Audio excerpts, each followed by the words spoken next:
Rosemary oil ഉണ്ടാക്കുന്നത് എങ്ങനെയാണെന്ന് നോക്കാം. ഞാനിവിടെ ഫ്രഷ് റോസ്മേരി ലീവ്സാണ് എടുത്തിട്ടുള്ളത്. അപ്പോൾ ഒരു 20 ഗ്രാംസ് റോസ്മേരി എടുത്തിട്ടുണ്ട്. പിന്നെ 1 കപ്പ് ഒലിവ് ഓയിൽ,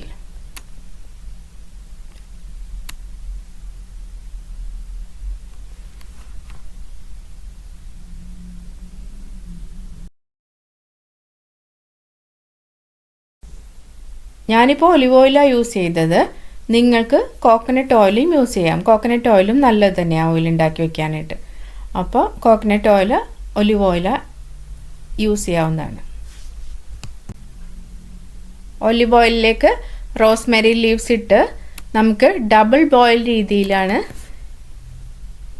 ചെയ്തെടുക്കേണ്ടത്. ഒരു 45 to 50 മിനിറ്റ്സ് ഇങ്ങനെ ഇരുന്ന് ഇത് ഒന്ന് ഓയിലിലേക്ക് ഈ റോസ്മേരിയുടെ ഫ്ലേവറൊക്കെ നന്നായിട്ട് ഇറങ്ങി ഈ ലീവ്സിൻ്റെ കളറൊക്കെ കണ്ടോ ഇപ്പോൾ ഇങ്ങനെയായി. അപ്പോൾ അതൊക്കെ ഓയിലിലേക്ക് വന്നിട്ടുണ്ട്. നല്ല സ്മെല്ലാട്ടോ, നല്ല സ്മെല്ലും വരുന്നുണ്ട്. ഈ സമയത്ത് നമുക്ക് സ്റ്റൗ ഓഫ് ചെയ്ത് ഓയിൽ മാറ്റി വയ്ക്കാം. ഇനി നമുക്കിത് അരിച്ചെടുക്കാം.